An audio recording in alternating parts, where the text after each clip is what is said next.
So the ABC of entrepreneurship, you need to be a good leader, not a boss. You've seen this famous picture, obviously, throughout the internet and throughout all your studies. You need to lead your team to succeed and empower them rather than just order them around and be strict. That's what I thought. Before I started reading the autobiographies of Steve Jobs, of Elon Musk, and of Jeff Bezos. These guys are actually jerks at work. They're like this picture.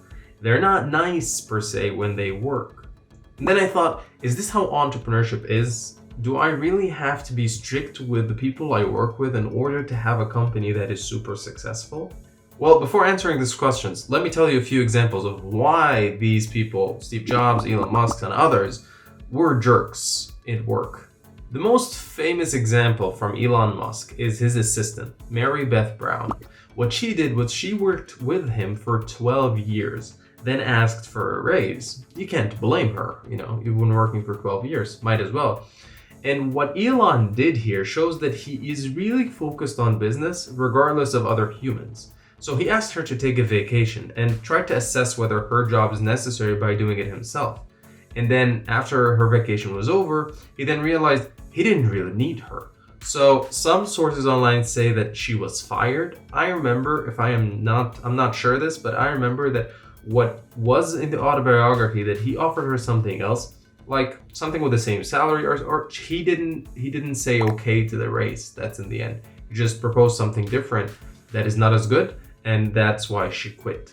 Now, this shows that he was brutal in terms of work, which is something I really admire about him. I'm not hating him or anything, but it also showcases that, you're not someone who appreciates human being who works with you as much. I mean, what is a raise for an assistant who worked with you for 12 years, really? Let's move on to another legend, Steve Jobs. Now, throughout his book, they always say that he was such a big jerk at work with everyone who worked with him. He used to scream at people, he did a lot of things. But one of the most interesting stories that I remember him with is the fact that he refused to give stock options to the number one employee or the first employee who joined Apple. I'm not sure if he was the first employee, but it was one of the first people who joined Apple, Daniel Kotke. I had to go to howtopronounce.com to know how to say his name, Daniel Kotke. Even in the movie, his co-founder, Steve Wozniak, went and told him, if you give him stock options, I will give him the same amount of stock options you give him. So if you give him $1 million, I'll give him $1 million, and so on. And Steve responded by, all right, I'll give him 0, and you give him 0.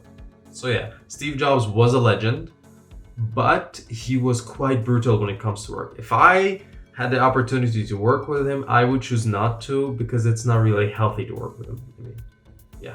Now the problem is, whenever I read more, I figure out that these stories are everywhere. Almost all successful founders of big companies are like that. So here are a few. Zuckerberg spilled water over an employee's computer and called his product shit.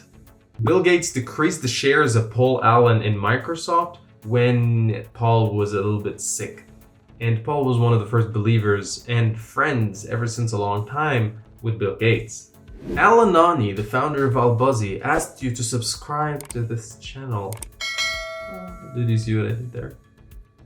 Tim Cook left some employees in tears after meetings, and Jeff Bezos once said to an employee in a meeting, I'm sorry, did I take my stupid pills today? Now the list goes on and on, but as a 10-year entrepreneurship consultant in Zurich, I personally work with a lot of entrepreneurs who founded their startups, and a lot of them are actually nice, and they are treating others humanly, more humanly than this. So when I think of this statement, you have to be a jerk in order to succeed in your company, I don't think it's entirely accurate, because Bill Gates, Mark Zuckerberg, Elon Musk, they're all managing a few companies in the world. If you really need to know the answer to that, then you have to make a study with all the companies in the world, which is not easy because the number is huge compared to just Microsoft, Apple, and all these numbers. So I wouldn't think too much of it, and I would treat people as human beings in the workplace and try to follow the image in the right way, the one that we discussed at the beginning of the video. Just make sure to treat people correctly, and it's just promoting a healthy atmosphere. Even if your company is not the most successful in the world,